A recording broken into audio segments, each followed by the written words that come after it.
Olá, pessoal! Estamos de volta, dando continuidade no nosso curso de prevenção de acidentes para membros da CIPA, e a nossa aula de hoje é justamente essa, CIPA, do que ela preconiza, do que ela traz, o que ela vem trazer como regra para os cipeiros, o que o cipeiro precisa saber, o que ele precisa fazer, quais são as diretrizes, então, para o presidente da CIPA, vice-presidente, entre outros assuntos que abordam, então, o assunto CIPA como um todo. Então, é uma aula bem técnica. Essa aula ela traz a NR5 na íntegra, então muitas partes técnicas tem e não tem como a gente fugir disso. Vamos lá para nossa aula? A aula, então, se trata a gente trouxe aqui no primeiro item, no primeiro slide, a logo da CIPA, que é a logo padronizada por todas as CIPAs, então. Vocês já devem conhecer, porque a maioria das empresas tem CIPA, então já usa essa logo. Então, a CIPA é o quê? O que ela traz para a empresa, né? É uma ferramenta interna que contribui com o SESMIT. A gente viu lá na nossa aula número 2 o que é o SESMIT, certo? Então, que contribui com o SESMIT nas empresas onde tem, claro, para a diminuição do número de acidentes no trabalho, além de atuar na conscientização de todos os colaboradores quanto ao requisito de segurança. A CIPA ela é representada tanto pela parte do empregador, quando os cipeiros eles são indicados, e pela parte dos empregados, através da votação dos colaboradores, são eleitos alguns deles e esses então fazem parte da Comissão Interna de Prevenção de Acidentes. Como tem profissionais dos dois lados, a gente tem uma facilitação tanto na parte patronal, em segurança e medicina do trabalho, quanto a dos empregados, então. Representada esta, então, dos dois lados da moeda, né? Dos dois lados da empresa, patronal e operacional, então, e empregadores. Certo, então? Vamos lá. A CIPA. O que significa a sigla CIPA?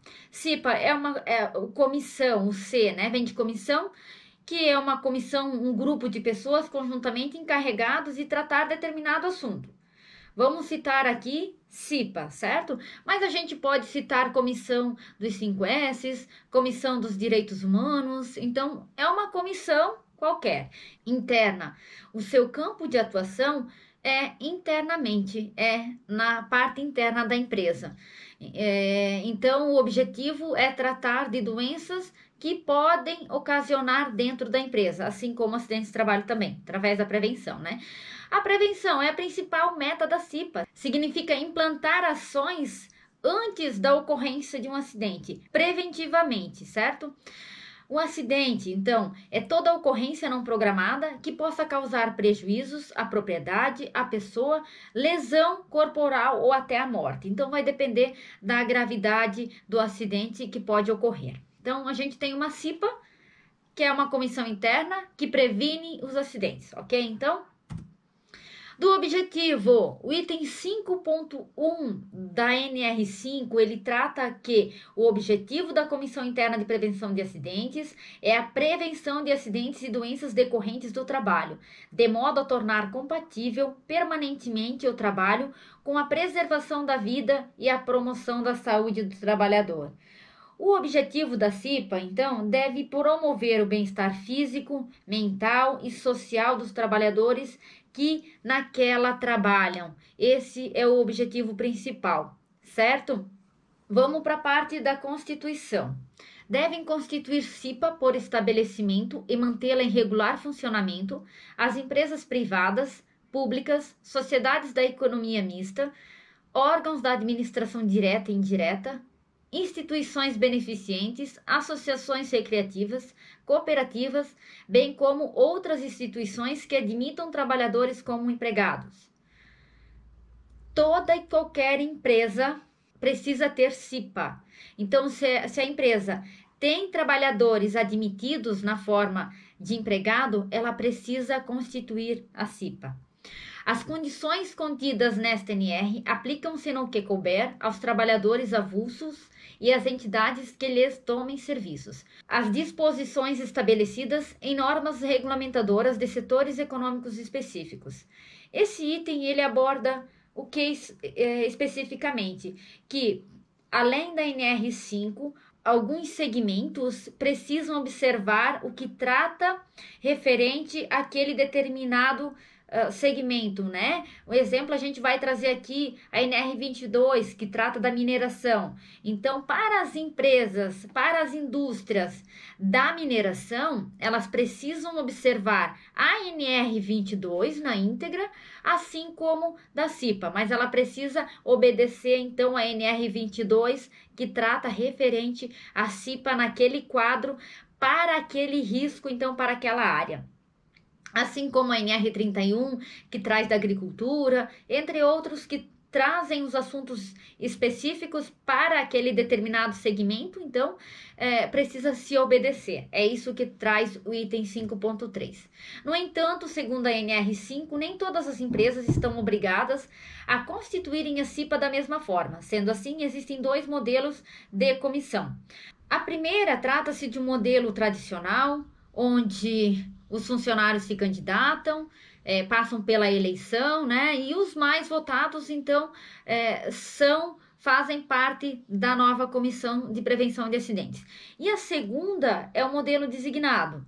Então, a gente já vai ver abaixo que para as empresas que têm de 1 a 19 funcionários, elas precisam indicar um colaborador, onde este vai representar a CIPA, ou vai atuar em prevenções de acidentes, né, na empresa e de doenças no trabalho, e ele é um indicado pela empresa então. O modelo tradicional, pessoal, o modelo através de votação, o número de membros da CIPA vai depender de duas situações. Do CNAE da empresa, que é o Código Nacional de Atividade Econômica, que lá vai estar em que grau de risco que a empresa está cadastrada, certo?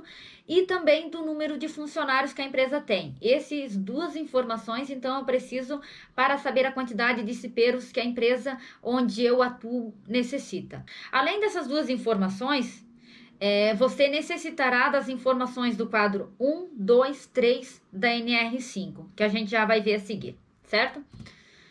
Então, aqui, vamos trazer um exemplo. A gente está aqui no nosso quadro 3. Eu sei que o CNAE é 10538, fabricação de sorvetes e outros gelados comestíveis, que faz parte do grupo C2. O total de funcionários dessa empresa é de 380 funcionários, certo? Então, lá no meu quadro 1 do dimensionamento da CIPA, eu sei que o C2 tá aqui, eu preciso saber quantos funcionários que eu tenho. Eu tenho aqui, então, 380. Eu tô aqui com 301 a 500. Eu preciso de 5 efetivos e 4 suplentes, representantes dos empregados. Essa mesma quantidade, então, vai representar o empregador. Então, vai representar a outra parte, certo? Então, se eu tivesse aqui de 20 a 29, percebam que eu preciso ter um de cada, consequentemente mais 2 da parte patronal, certo? Então vai depender desse númerozinho aqui que vocês precisam ter e também do número de funcionários para fazer esse dimensionamento. Caso você não tenha o número do CNAE da sua empresa, você consegue obter através da consulta, então, do cartão do CNPJ no site da Receita Federal, ou então consultar o contador da empresa que trabalha para vocês. Então, ele deve de ter, caso ele não tenha ou você não tenha em mão, mas você pode obter, então, na Receita Federal através do cartão CNPJ. Ainda aqui a gente traz mais 4 exemplos, né? O C8 ainda, através desse CNAE, trata que é 1.800 funcionários. Eu preciso de 24 componentes, 12 eleitos e 12 indicados. Ainda lá no C8, no grupo C8, eu tenho 350 funcionários. Percebam que a quantidade diminuiu significativamente de funcionários, mas a quantidade de membros da CIPA não. Preciso ainda ter 9 em cada lado, né? Aqui o outro exemplo, 100 funcionários, eu preciso de 2 de cada, então vai dar 4. Aqui o outro, então, 400 funcionários, que precisam de 8 componentes, 4 em cada representação, certo?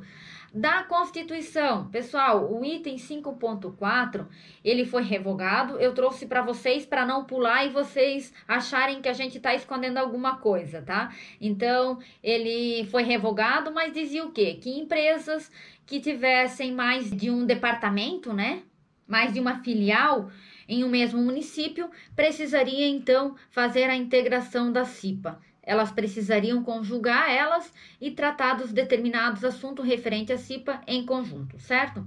Esse item 5.5, ele trata o quê? Que empresas instaladas em centros comerciais ou industrial precisam se unir às CIPAs para tratarem dos assuntos relacionados à segurança do trabalho, assim como de doenças ocupacionais e de acidentes, né, que podem ocorrer, principalmente em locais coletivos.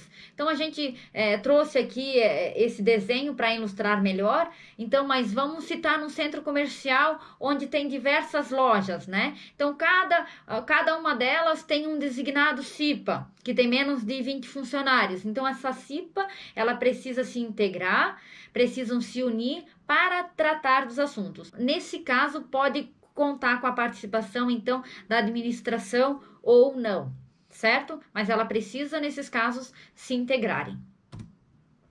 Da organização, a CIPA será composta de representantes dos empregados e do empregador, de acordo com o dimensionamento que a gente viu no quadro 1 desta norma, ressaltadas as alterações disciplinares em atos normativos para setores específicos, como a gente já falou. Os representantes dos empregados, titulares e suplentes serão por eles designados, através de votação. Então, por ordem crescente de votação é que são os representantes. Os representantes dos empregados, titulares e suplentes, serão eleitos em escrutínio secreto, do qual participem, independentemente de filiação sindical, exclusivamente os empregados interessados.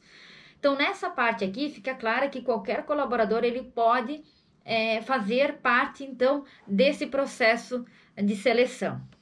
Ainda no item 5.6.3, trata que o número de membros titulares e suplentes da CIPA, considerando a ordem decrescente de votos recebidos, observará o dimensionamento do quadro 1 e também a norma específica para aquele determinado segmento ou econômicos ou setores econômicos específicos. Quando o estabelecimento não se enquadrar no quadro 1, a empresa designará um responsável pelo cumprimento dos objetivos da NR5, podendo ser adotados mecanismos de participação dos empregados através de negociação coletiva. Então, vai depender muito da negociação coletiva da categoria sindical que a sua empresa está inserida, né?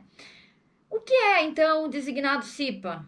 A gente falou, eu falei um pouquinho mais antes, então vocês já devem saber, né? Mas a gente vai ver bem certinho o que trata desse designado. De acordo com a NR5, as empresas e instituições com menos de 20 colaboradores não há obrigação do estabelecimento de CIPA através de votação feita pelos trabalhadores. Nesse caso, o item 532.2 da NR5 determina que apenas um funcionário da empresa seja designado e treinado para desempenhar a função da CIPA. Este cargo é conhecido como designado CIPA.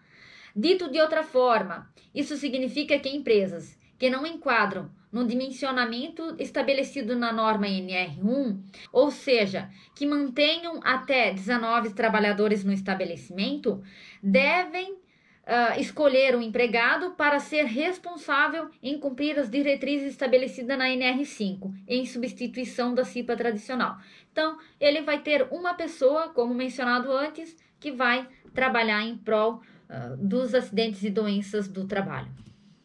Ainda falando sobre o designado CIPA, as responsabilidades do designado CIPA, portanto, são idênticas aos da CIPA tradicional. Sobretudo, tem o encargo de promover a prevenção de acidentes e cuidados com a saúde do trabalhador, observando as disposições na norma regulamentadora número 05. Sendo assim, a CIPA, em seu modelo designado, é tão necessária e importante quanto a do modelo tradicional coletivo, porque ela trata os determinados assuntos. No caso do designado CIPA, mesmo que este permaneça no cargo no limite de 2 anos, deverá passar por treinamento anual. da mesma forma que a CIPA hoje acontece, se acaso alguém que esteja na CIPA vai se recandidatar no próximo ano, ele precisa sim refazer o curso de CIPA novamente. É relevante salientar que o rodízio de pessoas em relação ao designado CIPA é recomendado, porque assim um maior número de trabalhadores terão conhecimentos essenciais à promoção da saúde e segurança no ambiente de trabalho. Estabilidade do designado CIPA.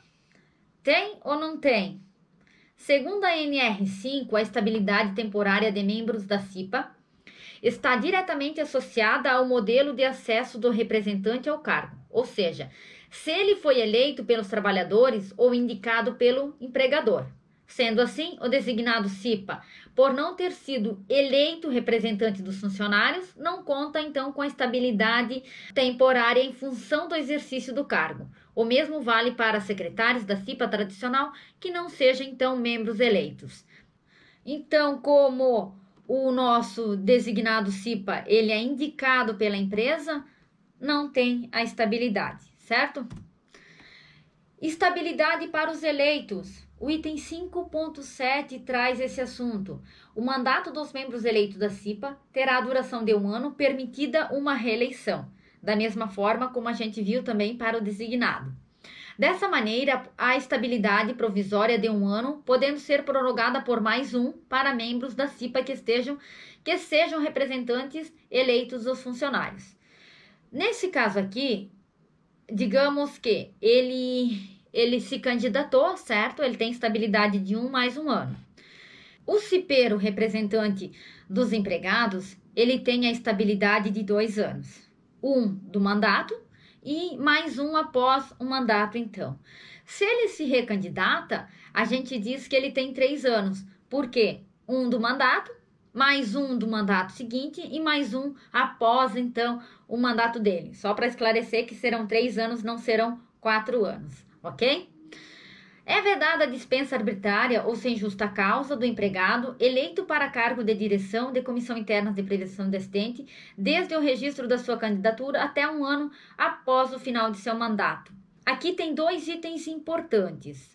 Um deles que trata da dispensa arbitrária e sem justa causa. Então, ele não pode ser demitido sem justa causa, porém, ele pode ser demitido por justa causa e a gente vai ver a seguir quais são os itens através da CLT que considera, então, justa causa para funcionários, né?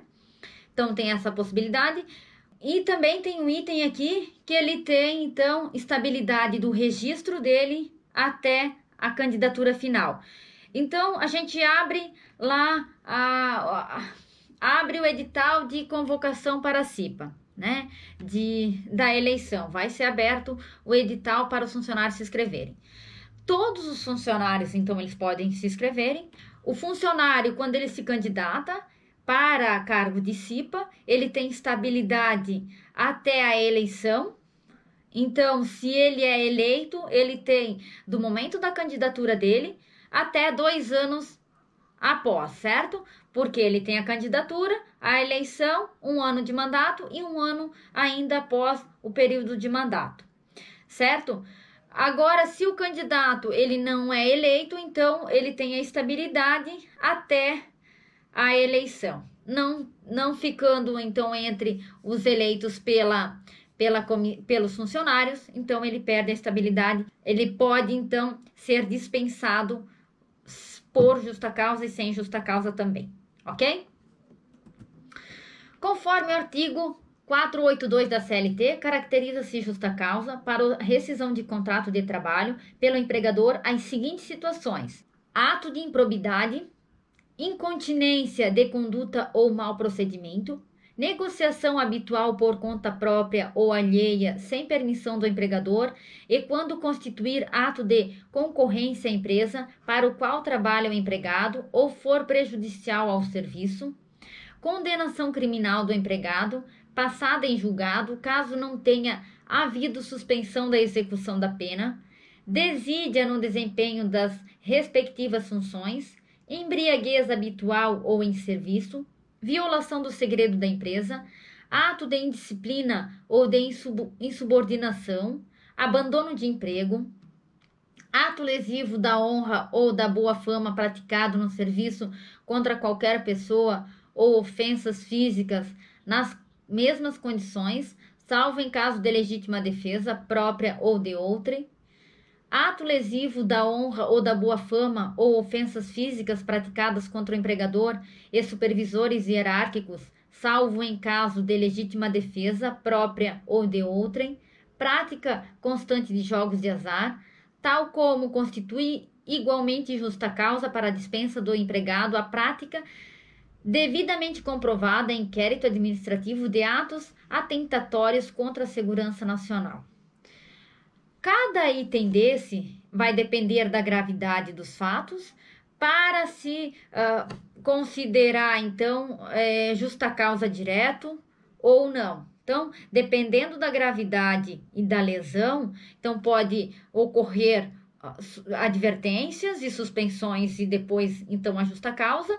Pode ocorrer, dependendo da lesão, a suspensão e a justa causa posteriormente, se vier a ser reincidência, e pode demitir, então, diretamente por justa causa, dependendo se for um grau muito grande e lesivo, ok? O item 5.9, serão garantidas aos membros da CIPA condições que não descaracterizem suas atividades normais da empresa, sendo vedada a transferência para outro estabelecimento sem a sua anuência, ressalvado o dispositivo nos parágrafos primeiros da segundo artigo 469 da CLT. Então, nesse exemplo aqui, trata daquele cipeiro que está buscando, a empresa não quer fazer e ela está achando que o cipeiro está incomodando muito. Eu vou dar um castigo para ele, eu vou transferir. Mas nesse caso, para a comissão, não pode se fazer sem a anuência, então, do colaborador, certo? O empregador deverá garantir que seus indicados tenham a representação necessária para a discussão e encaminhamento das soluções de questões de segurança e saúde no trabalho analisados pela CIPA. Então, que é através, então, dos representantes deles. O empregador designará entre seus representantes o presidente da CIPA e os representantes dos empregados escolherão entre os seus titulares o vice-presidente. Então, o presidente da CIPA, que muitas pessoas têm dúvida nisso, né, é representado pelo empregador, e o vice-presidente, então, é pelos empregados. Muitas empresas adotam de que a pessoa mais votada, ela é o vice-presidente. Em outras, então, escolhem através de seus titulares da CIPA, que traz na norma, então. Os membros da CIPA, eleitos e designados, serão empossados no primeiro dia útil após o término do mandato anterior. Será indicado, de comum acordo com os membros da CIPA, um secretário e seu substituto, entre os componentes ou não da comissão, sendo neste caso necessária a concordância do empregador. É necessário ter o substituto porque caso o secretário ele precisa se ausentar por algum motivo, é necessário ter alguém então para substituí-lo nas reuniões. O item 5.14, ele teve alteração, né? Que antigamente precisava levar as documentações da CIPA, como tudo no Ministério do Trabalho. Então, hoje ela foi alterada em 2011 e a documentação que refere sobre a CIPA, incluindo atas de eleição e de posse de calendário das reuniões ordinárias, devem ficar no estabelecimento à disposição das fiscalizações do Ministério do Trabalho e Emprego. Então, antigamente precisava, então, encaminhar essas documentações ao Ministério do Trabalho, hoje não precisa mais, precisa apenas estar à disposição. Então, a documentação precisa ser entregue quando solicitada. O empregador deve fornecer cópia das atas da eleição e posse aos membros titulares e suplentes da CIPA, mediante recibo. A CIPA não poderá ter seu número de representantes reduzido, bem como não poderá ser desativada pelo empregador antes do término do mandato de seus membros, ainda que haja redução do número de empregados pela empresa, exceto no caso de encerramento das atividades do estabelecimento. Aqui também traz dois itens importantes, né? Que o número ele não pode ser reduzido. Então, a gente tem 10 representantes, 5 dos empregados e 5 do empregador. Desses 10, eu tenho, vamos lá, 2 desistências. Eu preciso colocar, então, mais 2 pessoas. Então, a maioria das empresas, no momento que faz o curso de CIPA, acaba, então, acrescentando 2, 3 pessoas a mais, porque pode ter, no meio desse 1 ano, algum pedido de demissão, alguma demissão, né? Os representantes dos empregados têm estabilidade, mas os do empregador não, então pode ser demitido sem ou com justa causa, né? Mas pode acontecer também de ser demitido, então, o representante do empregado. Enfim, pode acontecer auxílio-doença, auxílio-acidente, então ele se afastar. Esse número não pode ser reduzido. Então, desta forma, ele precisa se manter. Caso não tenham feito, é preciso ingressar mais colaboradores e também encaminhá-los ao curso, então, de CIPA. Ainda tem a situação de que a empresa sofre por uma baixa na produção, é necessário demitir funcionários. Então, nessa situação, também não se reduz o número de funcionários. Para aquele mandato. Então, o próximo ano, quando entra uma nova candidatura, pode se reduzir com a quantidade conforme está no nosso quadro 1 da nossa NR. Então, pode obedecer esse quadro. Porém, se ocorrer a diminuição no meio do mandato, não. Das atribuições, a partir de agora, a CIPA, vocês vão conhecer o que vocês precisam fazer no ambiente de trabalho de vocês, o que são de suas responsabilidades, então, certo? O item A, identificar os riscos no processo de trabalho e elaborar o mapa de riscos com a participação de maior número de trabalhadores, com assessoria do SESMIT, onde houver. Então, a obrigatoriedade do desenvolvimento do mapa de risco é da CIPA. Por isso que a gente tem uma aula específica para mapa de risco, onde vocês aprendem detalhadamente como confeccioná-lo, certo? Elaborar plano de trabalho que possibilite ação preventiva na solução de problemas de segurança e saúde no trabalho. Então, seja ela através de inspeção de segurança, análise preliminar de risco, tomar ações preventivamente, até mesmo as reuniões ordinárias é uma forma de elaborar plano de ação, que vocês conseguem identificar pontos de risco e trazer para reuniões, participar da implementação e do controle da qualidade das medidas de prevenção necessárias, bem como da avaliação das prioridades de ação nos locais de trabalho, novamente. Então, identificar, participar e definir prioridades de ações, realizar periodicamente verificações nos ambientes e condições de trabalho, visando a identificação de situações que venham a trazer riscos para a segurança e saúde dos trabalhadores. Esse item, eu sempre oriento a CIPA que elas façam uma verificação no ambiente de trabalho no momento que se faz a reunião ordinária para identificar pontos frágeis na empresa que pode causar um acidente ou uma doença ocupacional. Então, é importante que a cada 3 meses, a cada 6 meses, a cada 2 meses, isso vai variar do tipo de CIPA, da quantidade de problemas que tem, né? Mas é muito considerado a questão de ir a campo, toda a CIPA, e analisar dentro da CIPA. Então, dá para se fazer. Hoje a gente vai discutir o que foi feito e trazer rapidinho o que a gente precisa dar continuidade, né? O que não foi feito, que a cada reunião vocês precisam fazer isso. Em contrapartida também, dar uma volta, fazer uma ronda na empresa, fazer uma inspeção de segurança na empresa, a modo a identificar os pontos de riscos que tem. Realizar a cada reunião a avaliação do cumprimento das metas fixadas em seu plano de trabalho e discutir as situações de riscos que forem identificadas, como eu acabei de falar, né? O que foi resolvido, colocar ok, deixa lá na ata anterior, e os próximos, então, incluir, caso for, alguns itens ainda. Divulgar aos trabalhadores informações relativas à segurança e saúde no trabalho.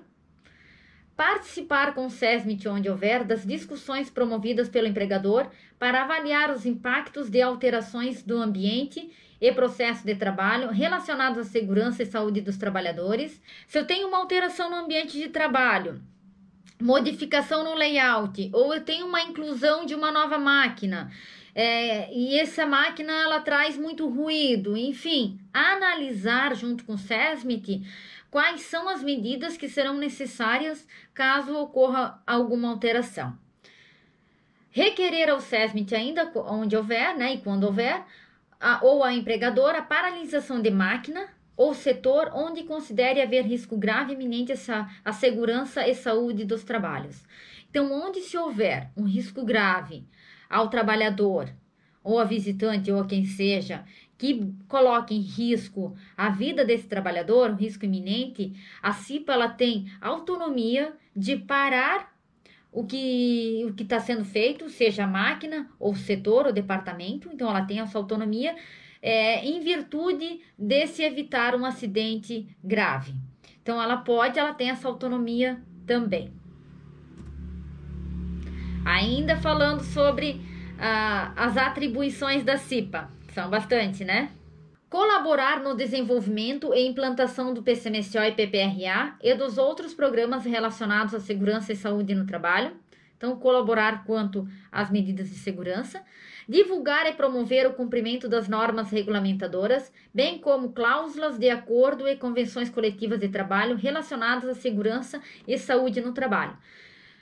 Aqui, pessoal, vocês precisam ter uma noção referente às normas regulamentadoras para que vocês consigam, então, divulgar e promover, certo? Então, a gente viu na nossa segunda aula um resumo de cada norma. Como eu mencionei lá no início dela, para se ter e conseguir aplicá-la dentro do ambiente de trabalho de forma eficaz, é necessário que vocês leiam ela na íntegra, porque a gente só trouxe um resumo do resumo para vocês terem conhecimento, então, referente o que cada norma traz. Até mesmo vocês que tá ali assistindo essa aula, opa, essa é interessante para mim. Então, anotem o que vocês percebam que faz parte da rotina de trabalho de vocês. Vocês não precisam saber de todas as NRs, mas precisam saber das quais se aplicam na empresa onde você trabalha. Participar em conjunto com o SESMIT onde houver, ou o empregador, da análise das causas das doenças e acidentes de trabalho e propor medidas de solução dos problemas identificados. Então, se há muitas doenças ou muitos acidentes, propor medidas para essas soluções, então.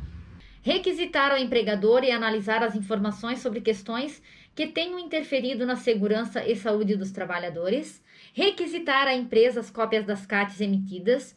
Geralmente as empresas emitem as CATs. Caso a empresa onde você trabalha não emite, você precisa então requisitar e a empresa tem obrigatoriedade de entregá-las aos membros da CIPA. Então, uma forma de cobrar. Lógico, você está lá trabalhando e o colaborador veio e disse, sofri acidente e não recebi a CAT. Então, nesses casos, vocês podem ir lá procurar os departamentos, SESMIT ou RH, e buscar requisitar, então, cópia da CAT, se ela foi aberta ou não. Caso ela não tenha sido aberta, solicitar para que seja aberto. A CAT ela deve ser aberta no primeiro dia útil após o acidente de trabalho. Então, se o acidente ocorreu naquele dia, pode abrir no dia do ocorrido ou um dia após, ok? Promover anualmente, em conjunto com o SESMIT, onde houver, a Semana Interna de Prevenção de Acidentes do Trabalho. Por isso que também a gente tem uma aula específica desse PAT, que vão ter várias ideias legais e outras formas para se trabalhar, então, nessa semana. Então, vai facilitar para vocês, vai ficar bem show. Participar anualmente, em conjunto com a empresa, de campanhas de prevenção de AIDS. Outro tema que a gente tem uma aula separada para vocês.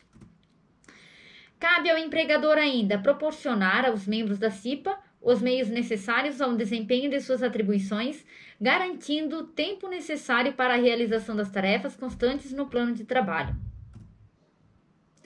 Cabe aos empregados participar da eleição de seus representantes, então cabe a eles participar da votação, colaborar com a gestão da CIPA, indicar à empresa, ao SESMIT e ao empregador situações de riscos e apresentar sugestão para melhoria nas condições de trabalho. Esse é um item ainda que falta muita conscientização por parte dos trabalhadores. Muitas vezes eles conseguem identificar pontos de risco, não falam porque acham que não vai acontecer o acidente, ou então porque não querem se envolver e acabam deixando passar aquele risco despercebido. Então, é obrigação do trabalhador informar os riscos que eles conhecem no ambiente de trabalho. Observar e aplicar no ambiente de trabalho as recomendações quanto à prevenção de acidentes e doenças decorrentes do trabalho. Cabe ao presidente da CIPA. Vamos lá, presidente. Vamos lá para as suas atribuições, então. Convocar os membros para as reuniões da CIPA. Coordenar as reuniões da CIPA, encaminhando ao empregador e ao SESMIT, quando houver, as decisões da comissão. Manter o empregador informado sobre os trabalhos da CIPA. Coordenar e supervisionar as atividades de secretária. Delegar atribuições ao vice-presidente. Cabe ao vice-presidente executar atribuições que lhe forem delegadas, substituir o presidente nos seus impedimentos eventuais ou nos seus afastamentos temporários. O presidente e o vice-presidente da CIPA, em conjunto, terão as seguintes atribuições: cuidar para que a CIPA disponha de condições necessárias para o desenvolvimento de seus trabalhos, coordenar e supervisionar as atividades da CIPA, zelando para que os objetivos propostos sejam alcançados, delegar atribuições aos membros da CIPA, promover o relacionamento da CIPA com o SESMIT quando houver, divulgar as decisões da CIPA a todos os trabalhadores do estabelecimento.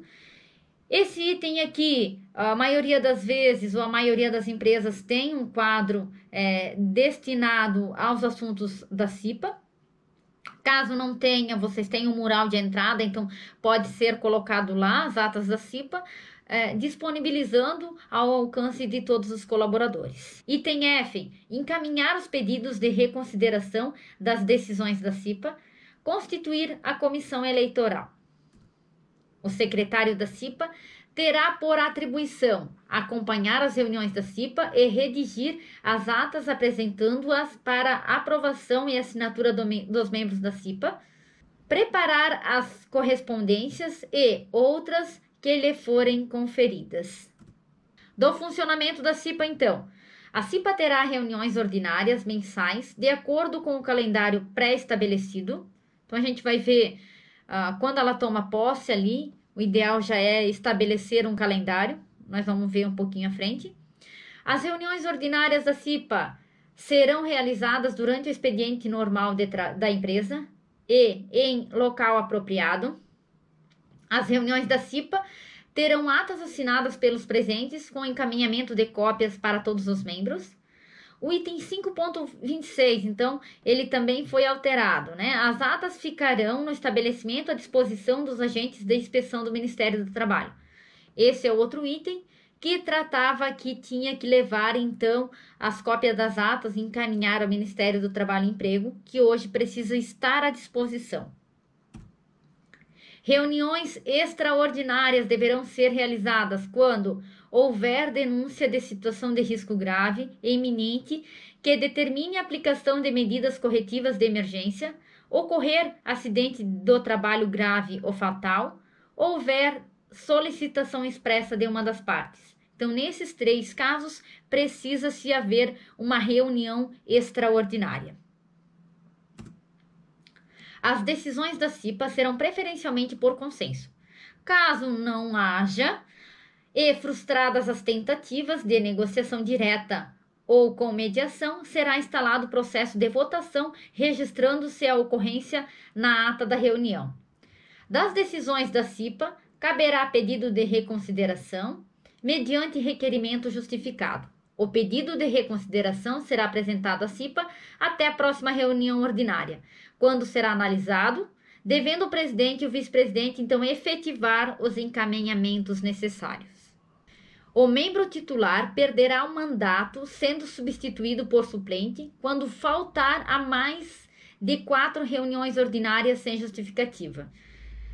Sendo assim, ele pode ser excluído da CIPA após faltar 4 reuniões ordinárias. Então, além dos itens lá que a gente faltou de demissão, de pedido de demissão, ainda tem, se ele falta mais de que 4, ele é automaticamente tirado da CIPA, então ele deixa de fazer parte da comissão e assim terá que se colocar outra pessoa no lugar dele.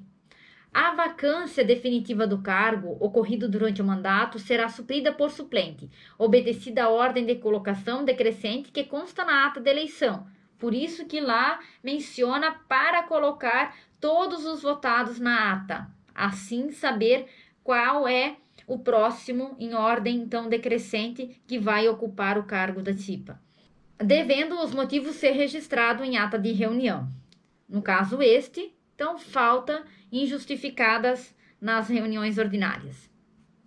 No caso de afastamento definitivo do presidente, o empregador indicará o substituto em 2 dias úteis, preferencialmente entre os membros da CIPA. No caso do afastamento definitivo do vice-presidente, os membros titulares da representação dos empregados escolherão o substituto entre seus titulares em 2 dias úteis. Então, nos 2 casos, eu preciso escolher tanto o vice-presidente quanto o presidente em 2 dias úteis.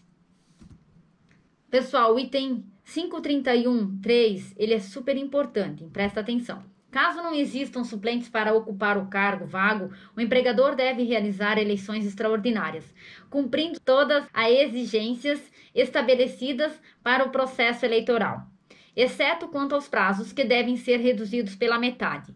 Vou trazer um exemplo aqui para vocês. A empresa ela precisa de 5 representantes dos empregados.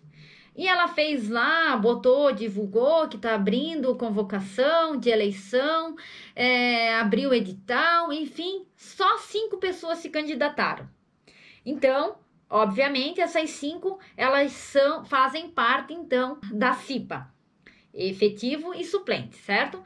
Porém, se no meio do mandato, então, deu 6 meses de mandato e alguém pede a demissão, alguém desiste, alguém é excluído, não se tem mais pessoas eleitas ali com votos a menos, mas que ficaram ali na lista de espera, vamos se dizer, precisa, nesse caso, abrir uma nova eleição.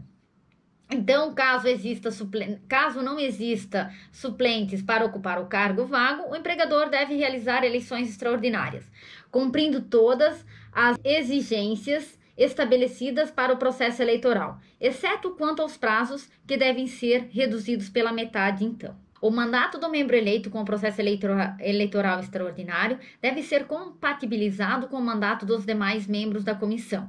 Então, nesse caso, se ele entra nesse mandato com 6 meses já do mandato anterior, ele faz parte de mais 6 meses, certo? Ele faz parte do mesmo período que o mandato anterior. O treinamento de membro eleito em processo extraordinário deve ser realizado no prazo máximo de 30 dias contados a partir da data da posse. Então, ele foi eleito, foi realizada a posse, ele precisa realizar o treinamento em 30 dias, até para já ingressar, então, nas reuniões ordinárias. Do treinamento. Então, vamos lá. Por que alguns itens, quando se inicia, vocês devem pensar, o que isso tem a ver? Por que isso? Por que aquilo? Vamos lá, por quê? Tá bom? A empresa deverá promover treinamento para os membros da CIPA, titulares e suplentes, antes da posse. O treinamento da CIPA, em primeiro mandato, será realizado no prazo máximo de 30 dias contadas a partir da data da posse. As empresas que não se enquadrem no quadro 1 promoverão anualmente treinamento para o designado responsável pelo cumprimento do objetivo desta norma. O treinamento da CIPA deverá contemplar no mínimo os seguintes itens: estudo do ambiente, das condições de trabalho, bem como dos riscos originados no processo produtivo. Então, vocês precisam ter uma base, uma noção de quais são os riscos que podem ter no ambiente produtivo, então. Metodologia de investigação e análise de acidentes e doenças do trabalho.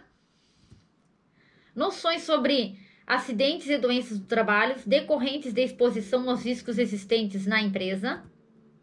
noções sobre a síndrome da imunodeficiência adquirida, AIDS, e medidas de prevenção,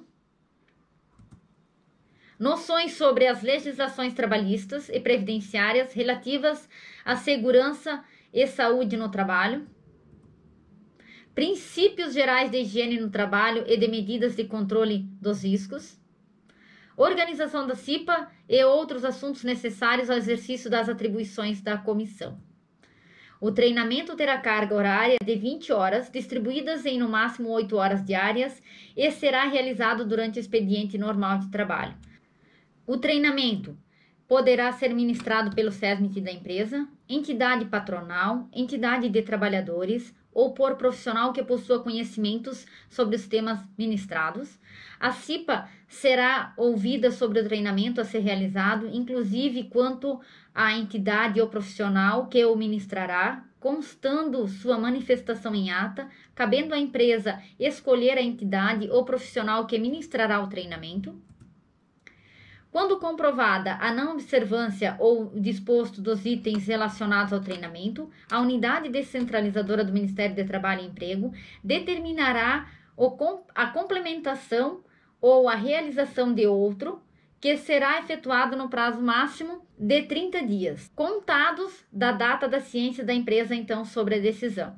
Nesse caso aqui, pessoal, quando se houver alguma fraude na eleição ou algum erro, então, no processo do treinamento, ou não contemplava os itens que o Ministério do Trabalho exige. Então, são alguns pontos que podem fazer com que o Ministério do Trabalho, ele cobre a confecção de uma nova CIPA ou então de um novo treinamento. Então, vai depender se esses itens não foram cumpridos, o Ministério do Trabalho e Emprego, então, ele pode exigir ou uma nova eleição ou um novo treinamento, um novo curso. Do processo eleitoral. Então, a gente vai ver aqui e a gente separou depois para vocês entenderem bem fácil esse processo. Então, compete ao empregador convocar eleições para a escolha dos representantes dos empregados da CIPA, no prazo mínimo de 60 dias antes do término do mandato em curso. A empresa estabelecerá mecanismos para comunicar o início do processo eleitoral ao sindicato da categoria profissional. Então, vamos lá. A primeira etapa é a convocação para a eleição. 60 dias antes do término do mandato da CIPA atual, se faz a convocação. De que forma? Divulgação do edital no quadro de avisos convocando todos os trabalhadores para inscrição e eleição. O edital deve conter o período de inscrição, o local, a data e o horário do início e do término do pleito e o período da gestão da CIPA. O processo de eleição deve ser comunicado ao sindicato da categoria através de correspondência em 2 vias, sendo uma das vias protocolada e anexada no livro ata da CIPA. Ainda, o presidente e o vice-presidente da CIPA constituirão entre seus membros, no prazo de 55 dias antes do término do mandato do curso, a comissão eleitoral, o CE, como é conhecido, que será responsável pela organização e acompanhamento do processo eleitoral. Nos estabelecimentos onde não houver CIPA, a comissão eleitoral será constituída pela empresa. Segunda etapa, então, da constituição da comissão eleitoral, que é feita 55 dias antes do mandato. O processo eleitoral observará as seguintes condições: publicação e divulgação do edital em locais de fácil acesso e visualização no prazo de 45 dias antes do término do mandato em curso, inscrição e eleição individual, sendo que o período mínimo para a inscrição será de 15 dias, liberdade de inscrição para todos os empregados do estabelecimento, independentemente de setores ou locais de trabalho, com fornecimento de comprovante, garantia de emprego para todos os inscritos até a eleição, realização de eleição no prazo de 30 dias antes do término do mandato da CIPA, quando houver. A terceira etapa, então, é o edital de inscrição, 45 dias antes do término do mandato da CIPA atual. Então, com divulgação de inscrição aos candidatos, 15 dias antes. A ficha de inscrição é individual e deve conter setor, número de registro, nome do empregado, apelido, caso houver. E depois de preenchida, deve ser assinada em 2 vias, ficando uma com a comissão eleitoral e a outra com o candidato. Ao escrito, como foi falado, é garantida a estabilidade do emprego até a eleição. Realização, item F, traz a realização de eleição em dia normal de trabalho, respeitando os horários de turnos e em horário que possibilite a participação da maioria dos empregados. Voto secreto. A apuração dos votos em horário normal de trabalho, com acompanhamento de representante do empregador e dos empregados, em número a ser definido pela comissão eleitoral. O item I, faculdade de eleição por meios eletrônicos. Guarda pelo empregador de todos os documentos relativos à eleição por um período mínimo de 5 dias. Importante, pessoal, guardar quem se inscreveu, né, a cópia, quantos candidatos teve, a eleição, calendário de eleição, isso tudo deve se guardar. Vamos ver lá. Então, a quarta etapa é a eleição, que deve ocorrer 30 dias antes do término do mandato da CIPA atual. A eleição deve ser realizada durante o expediente normal de trabalho, respeitando os horários, como a gente já mencionou. É necessária a participação majoritária, ou seja, metade mais um de funcionários precisam fazer a votação. Então, para que ela seja validada. Caso contrário, não haverá apuração dos votos e a comissão eleitoral deve realizar outro pleito no prazo máximo de 10 dias. Então, ocorrendo menos que 50% dos funcionários votados, por isso que é importante se fazer registro dos votantes, né? Havendo menos que 50%, nem se apura, faz-se uma nova, eleição. A apuração do resultado é realizada pela comissão eleitoral no horário normal de trabalho, também com a presença de qualquer pessoa que tenha interesse em participar. Na ata de eleição e apuração deve constar o total de eleitores, quantidade de votos válidos, nulos, brancos e os candidatos eleitos e seus respectivos votos. A quinta etapa é a etapa da posse. No dia do término do mandato da CIPA atual, é a posse. Neste momento, o presidente será indicado pelo empregador e o vice-presidente será escolhido entre seus titulares eleitos. O secretário e seu substituto poderão ou não ser membros eleitos e serem indicados em comum acordo pelos representantes da CIPA. Na ata de instalação e posse, deve constar o nome e assinatura de todos os eleitos e indicados, bem como o calendário anual de reuniões ordinárias. Nessa etapa, a etapa da posse, define, várias ações. Vice-presidente, presidente, e, de que forma serão as reuniões ordinárias? Que aqui a gente sugere, né? Calendário já pré-estabelecido, que uma dica é fazer o quê? Definir um dia do mês. Por exemplo, toda quinta-feira do mês, da segunda semana, né? Ou toda segunda quinta-feira do mês, segunda, sexta, que seja, primeira quinta, primeira terça, não tem problema, tá?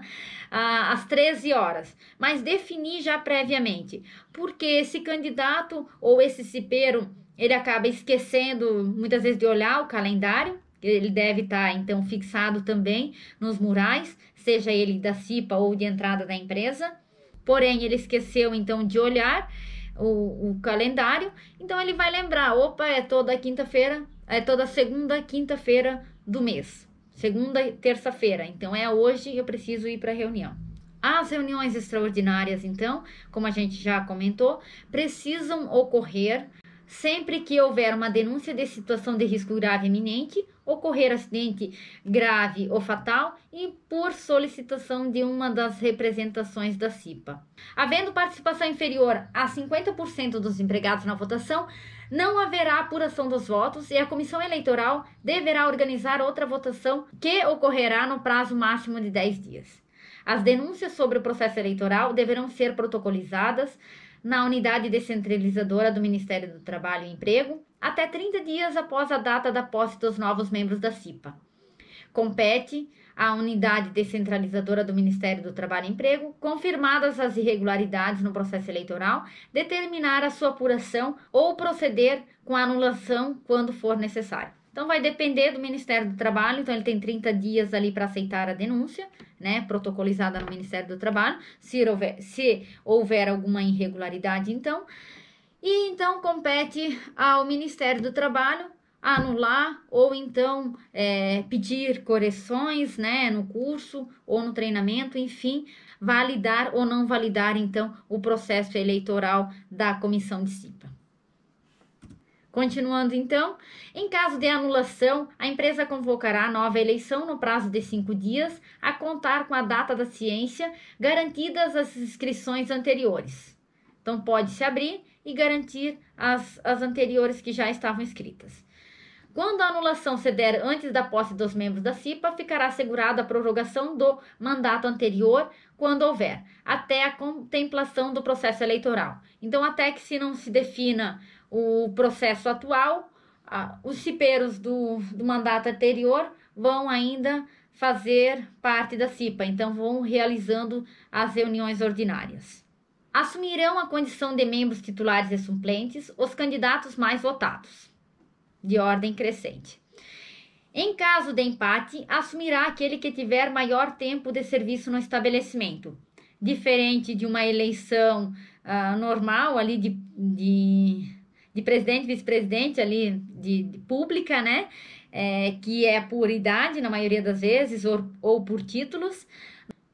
Em caso de empate na CIPA, elege-se o candidato com mais tempo de serviço no estabelecimento. Os candidatos votados e não eleitos serão relacionados na ata de eleição e apuração, em ordem decrescente de votos, possibilitando nomeação posterior em caso de vacância de suplentes, como a gente já explicou também.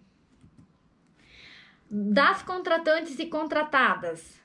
Quando se tratar de empreiteiras ou empresas prestadoras de serviços, considera-se o estabelecimento para fins de aplicação desta NR o local em que os empregados estiverem exercendo suas atividades.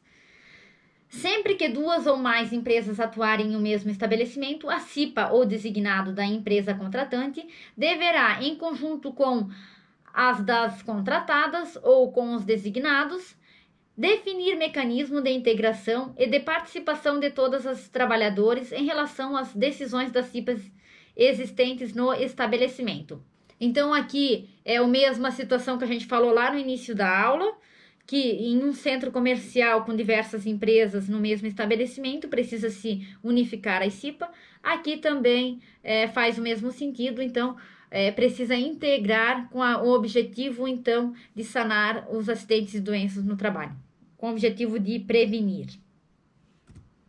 Quanto a contratante e as contratadas que atuem no mesmo estabelecimento, deverão implementar de forma integrada as medidas de prevenção de acidentes e doenças do trabalho decorrentes da presente NR, de forma a garantir o mesmo nível de proteção em matéria de segurança e saúde a todos os trabalhadores do estabelecimento. Então, caso haja contratantes e contratadas trabalhando no mesmo local, deve-se integrar a CIPA com o objetivo de prevenir, então, as doenças e acidentes no trabalho. A empresa contratante adotará medidas necessárias para que as empresas contratadas e suas CIPAs, os designados e os demais trabalhadores lotados naquele estabelecimento, recebam as informações sobre os riscos presentes nos ambientes de trabalho, bem como sobre as medidas de proteção adequada. E ainda o nosso último slide, então, a empresa contratante adotará as providências necessárias para acompanhar o cumprimento pelas empresas contratadas que atuem no seu estabelecimento das medidas de segurança e saúde no trabalho. Esse item traz o quê? Que se você contrata uma empresa terceirizada para fazer determinado serviço na empresa onde você atua, a empresa precisa seguir com as normas de segurança da empresa contratante. Então, elas precisa de protetor auricular, precisa-se usar o protetor auricular, sapato de segurança, cinto de proteção, né? Enfim, todas as normas obedecidas pela empresa contratante deverão ser respeitadas pela empresa contratada, então. E até mesmo porque a empresa contratada tem responsabilidade, então, desses funcionários é corresponsável, né, se caso vier a acontecer algum acidente ou doença no ambiente de trabalho. Por isso que é importante sempre que as empresas que contratam serviços terceiros ou visitantes, entre outros, que orientem e treinem os colaboradores quanto às normas de segurança que tem na empresa onde trabalha. Cipeiros, a partir dessa aula, vocês conseguiram ver quais as obrigações que vocês têm e quais são as atribuições.